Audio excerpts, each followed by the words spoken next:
Bonjour et bienvenue pour cette nouvelle vidéo. J'espère que tout le monde se porte bien comme moi à merveille ici.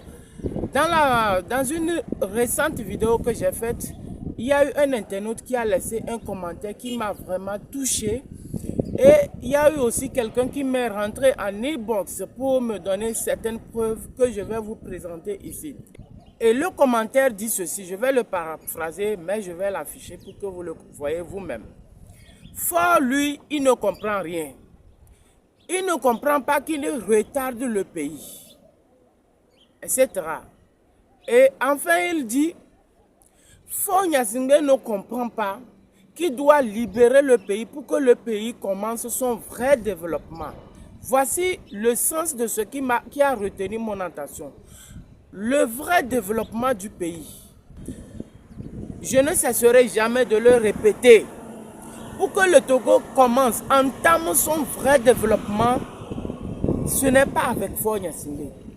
Parce que Faure Gnassingbé a déjà fait ses preuves. Il a déjà montré. La famille de Gnassingbé ont déjà montré leurs preuves. 60 ans et ce qu'ils nous ont présenté, ce qu'ils nous ont servi là, on en a assez vu.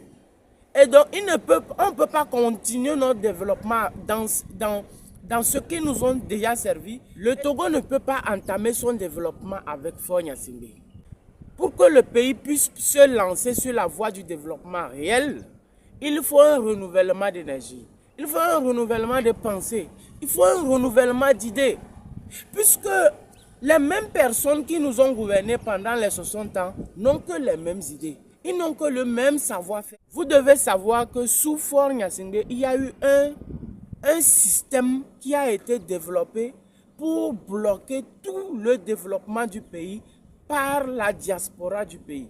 Vous ne pouvez pas ignorer que un pays qui se développe ne peut pas mettre en marge la contribution de sa diaspora. Vous allez voir tous les pays qui se développent dans le monde entier. Il y a la majorité, notamment les pays africains, la majorité se base aussi sur sa diaspora. Une diaspora, c'est une pépite. Et le gouvernement de Faure Gnassingbé en est conscient de cela. Voilà pourquoi parfois, au lieu d'utiliser la diaspora d'une manière positive pour permettre, pour apporter un élan au développement qu'il doit avoir dans le pays, Faure Gnassingbé fait le contraire. Il a plutôt peur de la force de la diaspora. Il s'inquiète plutôt de la force du pouvoir de la diaspora. Et la diaspora l'inspire plutôt une peur interminable. Voilà pourquoi Faure Gnassingbé fait tout. Sous lui, il y a eu un développement, sous lui, un système a été développé pour empêcher cette diaspora-là de venir investir au pays. Et aussi, ce qui en est pire dans ça, c'est que sous Faure Gnassingbé, on a empêché, on continue même d'empêcher à la diaspora d'aider les Togolais. Dans le même sillage, il y a eu un internaute qui m'est rentré en inbox pour me donner une information qui m'a laissé bouche bée. Et cet internaute me disait ceci. Dans les années 2000, il a eu à envoyer un lot de matériel médical. Suivez très bien ce que je vais vous dire. Dans les années 2000, l'internaute me disait qu'il a eu à envoyer un lot de matériel médical pour apporter, pour aider la population de sa localité. Autrement dit, de son village. Et vous savez que le système de soins, le système sanitaire au Togo, ça laisse à désirer, notamment et pire encore dans les zones très reculées. Au nord, dans les villages au nord, vous allez voir même au nord de Lomé, dans les villages environnants de Lomé, quand vous allez, le système sanitaire laisse à désirer. Et donc ce monsieur de la diaspora a pensé à ça localité, à son village, à sa population native. Donc, il a décidé de mettre la main à la poche pour aider sa population à avoir des soins de qualité. Donc, il commande un lot de matériel médical qu'il fait venir au Togo par un cargo. Quand le matériel arrive à Lomé, on dédouane le matériel. On fait sortir le matériel. Donc, légalement, le matériel a le OK pour parvenir à sa destination.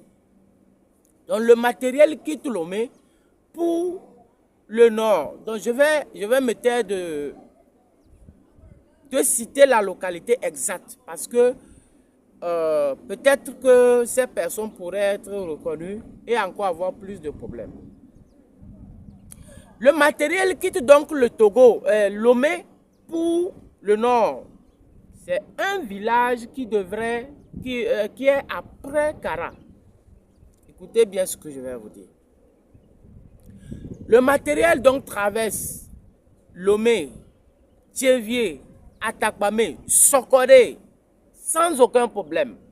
Parce qu'on a dédouané le matériel. Donc il y a, du point de vue, sur le plan douanier, il n'y a aucun problème pour le matériel. Et encore, il faut voir que c'est un matériel qui rentre dans le cadre d'une aide sociale. Est-ce que vous comprenez cela? Donc le matériel dont traverse toutes ces villes arrive maintenant donc à Kara. Vous voyez comment le système est? Le matériel arrive à Kara. Quand le matériel arrive à Kara, le maire de la ville de Kara ordonne à ce qu'on a, on bloque le matériel. Et on bloque le matériel pour quelle cause? On veut faire des vérifications. Quelle vérification? On leur montre donc tous les papiers qu'ils ont obtenus depuis que le matériel a été détourné. Donc depuis que le matériel a quitté, donc pour arriver, on leur montre toutes les preuves. Tous les papiers qui sont demandés, on présente. Maintenant, quand ils voient qu'on a présenté tous les papiers, le maire demande donc une rançon. C'est-à-dire qu'il demande à ce qu'on paye, on verse une certaine somme. Les gars, quand le problème devient donc complexe, on fait appel donc à ce monsieur de la diaspora et on lui fait part de la situation. C'est en ce moment que le monsieur dit niet, qui n'est pas prêt à payer cet argent. Je veux vous apporter de l'aide. Je veux apporter de l'aide à mon village. Si j'arrive à aider mon village, j'ai aidé mon pays. Donc j'ai aidé le gouvernement togolais. Dans quel sens, pour quelle raison on me demande de payer encore une somme? Alors que moi j'ai décidé d'aider mon pays. J'ai décidé d'aider mon village. Le monsieur donc refuse de payer cette somme. Et quand le monsieur refuse de payer, vous savez quoi?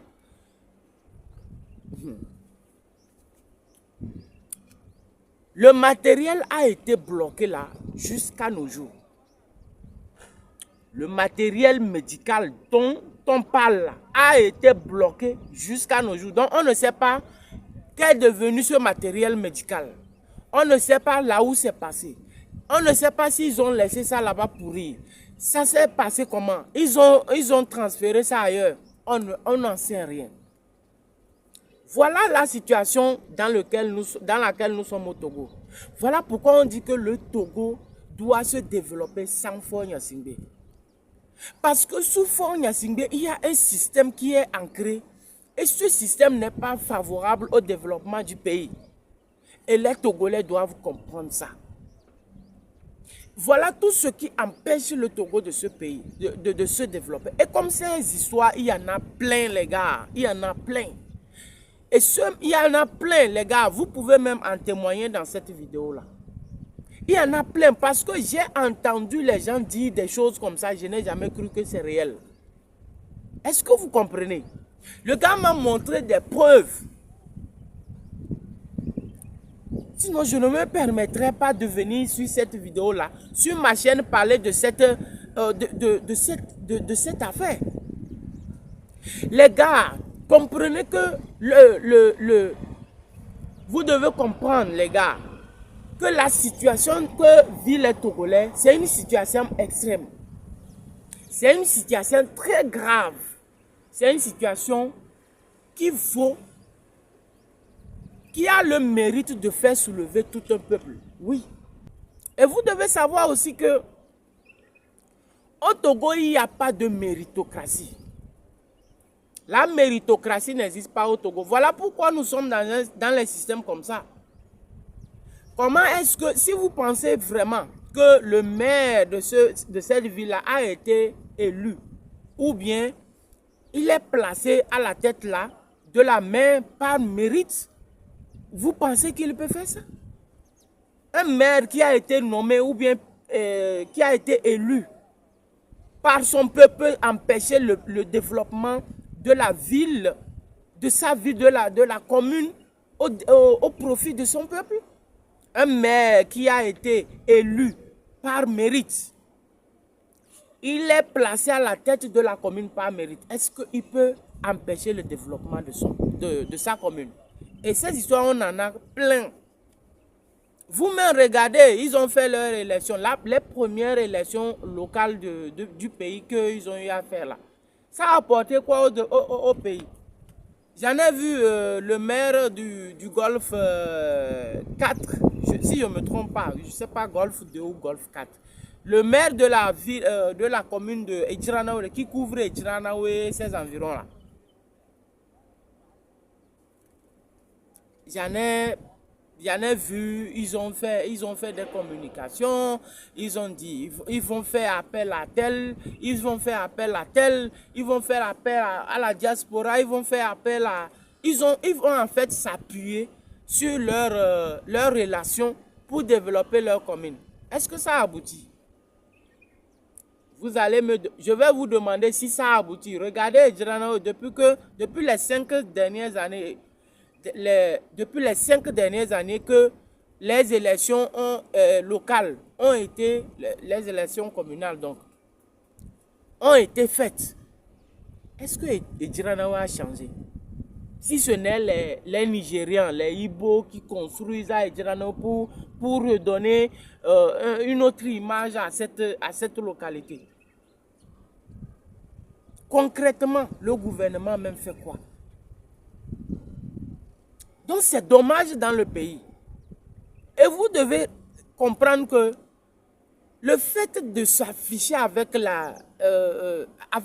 les artistes corrompus, que je rappelle encore, peuple togolais, tu dois comprendre, à chaque fois qu'un artiste, qu'un soi-disant artiste s'affiche avec ce gouvernement pour tromper la vigilance des Togolais, dans la lutte que nous sommes là, sachez que vous devez boycotter les chansons, les œuvres artisanales. Vous devez boycotter leurs œuvres. Si c'est les chansons, arrêtez de suivre d'écouter les chansons. Les concerts, n'y allez plus. Les œuvres d'art, n'achetez plus. Ouais, pour leur faire comprendre que vous souffrez. Quand vous souffrez pour trouver l'argent, pour aller participer à leurs concerts, pour aller acheter leurs œuvres, c'est parce que vous souffrez que vous demandez, vous voulez le changement au Togo. Et si le changement vient et que vous avez obtenu, nous tous nous obtenons ces changements-là, ces artistes-là, ils n'auront plus du mal à écouler leurs œuvres.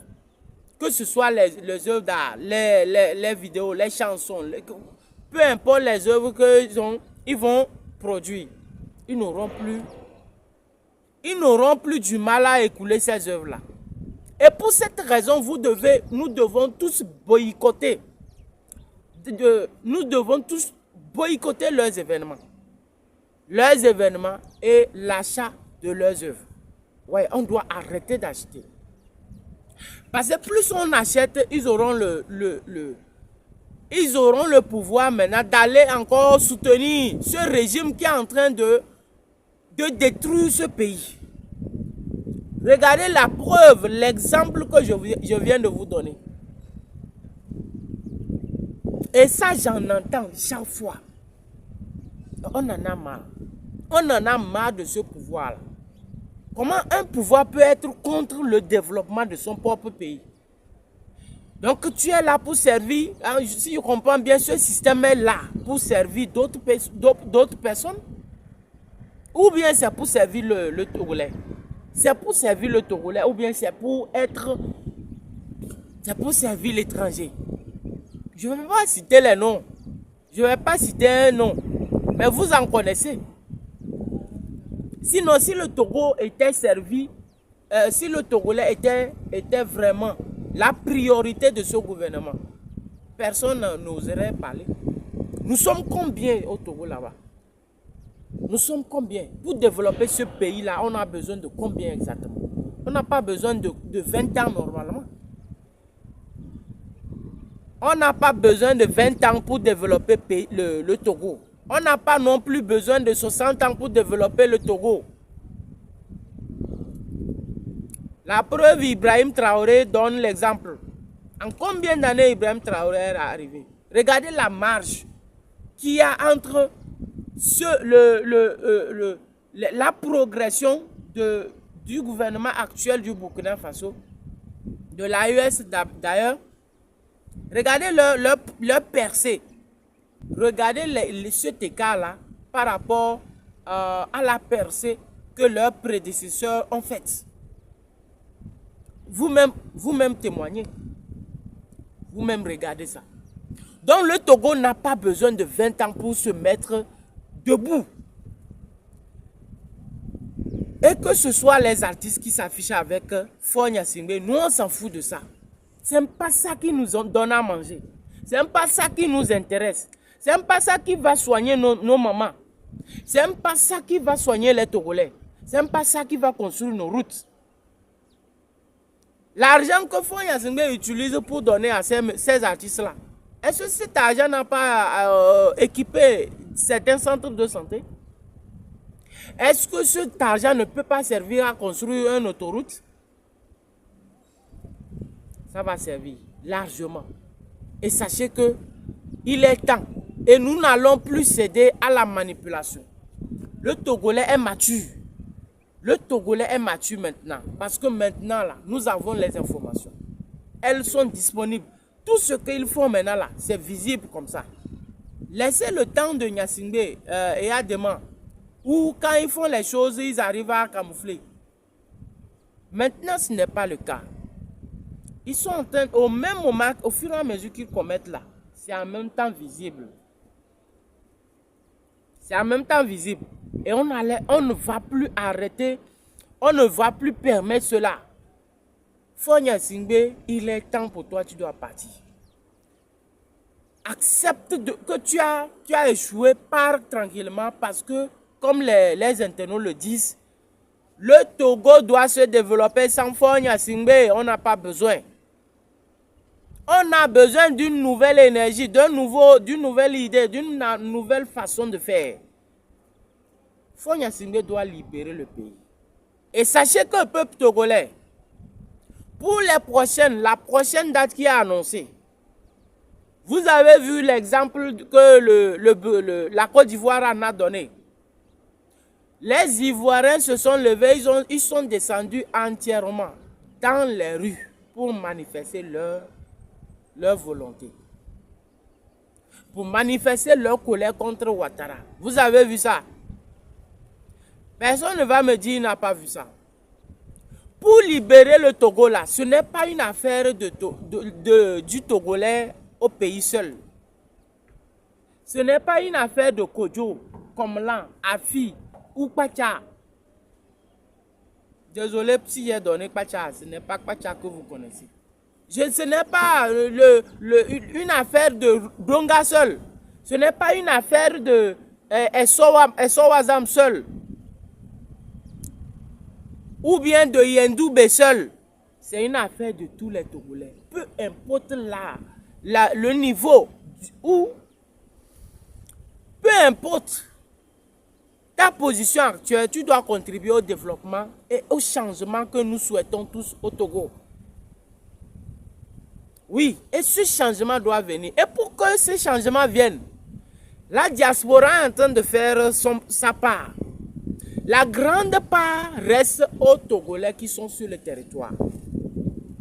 Vous avez déjà le soutien de la diaspora. Vous avez le soutien du monde. Vous avez le soutien des pays voisins. Sachez qu'il ne reste que vous. Parce qu'aucun pays n'a été libéré par l'extérieur. Vous devez le savoir. Tous les pays où les dictatures ont été finalement ont connu la chute. C'est venu parce que la population qui réside sur le territoire est sortie dire trop, c'est trop. Et c'est ce que vous devez faire, Togolais. L'armée togolaise ne peut pas vous dépasser. Je vous dis, tout le monde, si vous faites ce que les Ivoiriens ont fait là, l'armée togolaise n'a aucune force. C'est ce que j'ai à vous dire aujourd'hui. Et sachez que en droit international, ceux qui ont peur là, le droit international dit, lorsque ton intégrité physique est en danger, tu as le plein droit de te défendre. C'est sur ce mot, je vous dis à très prochainement pour la nouvelle vidéo. Ciao, ciao.